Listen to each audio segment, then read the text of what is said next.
Alright, great day again to our team in Supreme Wealth Alliance. This is your upline Jeff again. And right now, I'd like to explain to you or show you matrix scenarios. Okay, this is basically on our first pay plan, which is pay plan 1.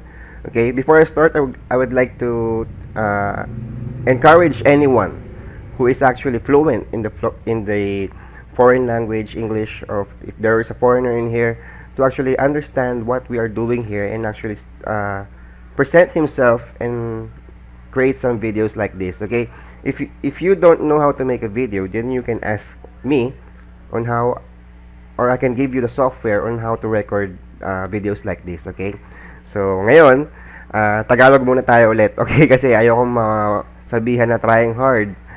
And hindi ko rin talaga ma-explain to sa inyo lahat kapag English. Okay? Ma-explain ko pero utal-utal ako or i-stop ako. Isipin ko yung grammar ko, ganyan-ganyan. Mas maganda kung Tagalog na lang. So, ayun. So, nakakatanggap ako ng maraming email asking me kung paano pag nangyari to, paano pag ganito nangyari. So, syempre, para ma-delegate yung trabaho natin, hindi pwedeng each time i-explain mo yan sa bago mong downline. Maganda may mga videos na tayong ganito. Okay? This is for our matrix pay plan number 1. And ini-encourage ko rin lahat ng kasali na to actually plan their game plan.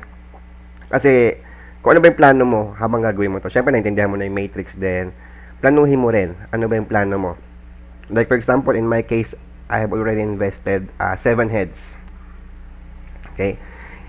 Medyo mahal siya pero actually if you trust your potential, if you believe that you can actually perform good in this business, why settle for a little? Why settle for a little, 'di ba? By investing 7 heads, I can maximize my profit. Okay, I can talagang hahatawin ko siya. So, talagang in the future, I can create big income, 'di ba?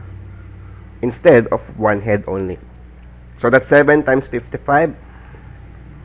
So that's a big investment. Or yung iba kung 3 heads, maganda rin. 3 heads. Pero ito kasi 7 heads. Simula pa lang nag-cycle na. So simula pa lang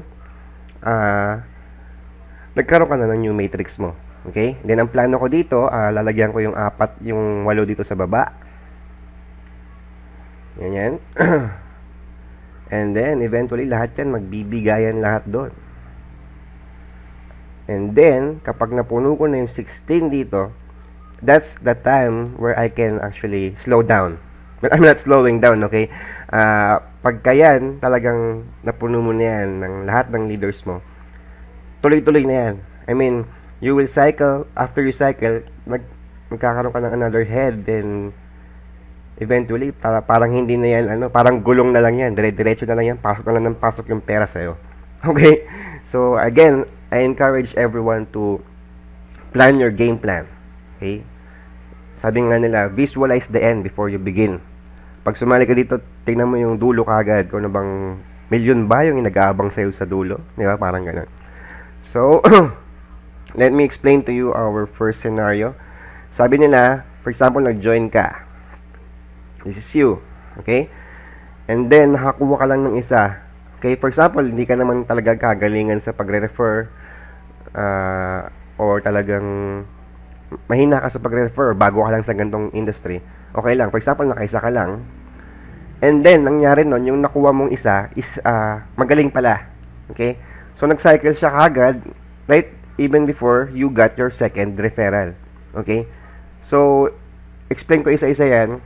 Sa isa mong yan, kumita ka na ng $20. Okay? Bakit? Sa pay plan 2, sa pay plan 2 natin may $20 ka na. Your first direct referral is $20. Okay? And then, siya, nakuha niya yung pang-una niya, yung pangalawa niya, ipapasa niya sa'yo. Pay plan 2, I hope na follow nyo. And then, yung pangatlo niya, papasa niya rin sa'yo. Pang-4, pang-5, pang-6. Okay? So, kumita ka ng $60 sa unang cycle niya. Correct me if I'm wrong, no? Pero ang alam ko, ganun siya. Diba? Kasi direct referral mo siya sa pay plan 2, ipapasa niya yung tatlo niya sa'yo. Okay? So, kumita ka na dyan, and then, magkakaroon siya ng, since nag-cycle na siya, magkakaroon siya ng new matrix dito sa B side mo. Therefore, you can actually have the chance to cycle kahit isa lang nare-refer mo. Or, malay mo, di ba? Kaya yung iba nagsicycle dito kasi nga, yung isa nila na-spill over sa kanila ng upline nila. So, you can actually earn here kahit wala kang ginagawa. Okay? Sinasabi ko lang yan, pero syempre, mas maganda kung may gagawin ka. Okay? And pag tatamad-tamad yung apply mo, talagang walang mangyayari. Pero kung nasa ilalim ka, for example, sa mga situation natin ngayon, nasa pinakatuktok tayo, imposible hindi ka malagyan eh. Kasi talagang malalagyan at malalagyan ka kasi walang ibang paglalagyan. Kasi nga, ang liit pa lang ng ating pinaka-diagram overall. Lahat tayo. So, talagang malalagyan ka dyan. So, again, sa mga pending, suggest talaga pumusisyon na kayo habang maaga pa. Huwag nyo na isipin muna kung anong gagawin nyo. Kasi habang pinapatagal nyo yan, mas lalong lumalaki. At mas lalo kayong lumalalim. Okay? So, yun. So, for example, talagang nag-out of town ka. Kaya hindi ka nakakapagtrabaho. Nakapag-cycle siya. Bago ka maman din, So, sabi nila, saan mapupunta ngayon yung new matrix ko at yung new matrix niya? Okay? So, as you can see, right before mag-cycle ito, second matrix nito, nag-cycle ka na. Diba? Hindi mo napansin, nag-cycle ka na. So, magkakaroon ka na ulit ng another matrix mo. Okay? Magkakaroon ka ng matrix mo right before mag-cycle siya. Okay? So, pag nag-cycle siya,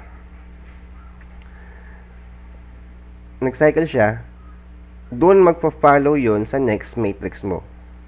Okay? So, there's no way na mauunahan ka ng downline mo kasi because he's following you and lagi siyang sumusunod sa'yo. Hindi siya pwedeng pumunta sa kabilang cross line. Okay? May limitation din tayo doon. So, yun. Yung ginawa niya, nag-cycle ka dyan, meron ka ng $70. Okay? On your very first cycle, ganyan na yung kinita mo. Okay, ito yung talagang, kaya naging perfect compensation plan to kasi nga, pwede kang kumita. Para sa lahat to eh. Di ba? Para sa lahat siya. Kahit malakas ka mag-refer or kahit mahina ka mag-refer. Okay? Imagine, wala kang ginawa, pero kumita ka. Di ba? Yan yung tinatawag nating passive income. Okay? You are in the right opportunity, you are in the right company. Maganda talaga yung future mo dito. Kaya I suggest you plan your own game plan. Para hindi mahaba yung video na to, kapag meron kang naisip na scenario na pwede mangyari, tanong mo lang. Mas gagawa ko na lang ng maliliit na video, short video clip, kahit mga 60 seconds lang. Kasi hindi ako marunong mag-conduct ng webinar eh. Si partner Kiko, yung number 1 natin, siguro magko-conduct na lang siya ng webinar, and then you can ask your questions regarding scenarios, and then sasagutin na lang namin. Okay? Or gagawa na lang namin ng video. Or live na rin kami magdo-drawing sa webinar na yun. Okay? So, yan. Ganda niya, no? So, again, if you have questions, just don't hesitate to ask. Kasi, guys, sabi ko nga sa inyo, if we do this, don't act as a team player. Kasi wala namang ibang sasagot ng tanong ng mga bagong dating, kundi tayo. Okay? So, kailangan pag-aralan mo.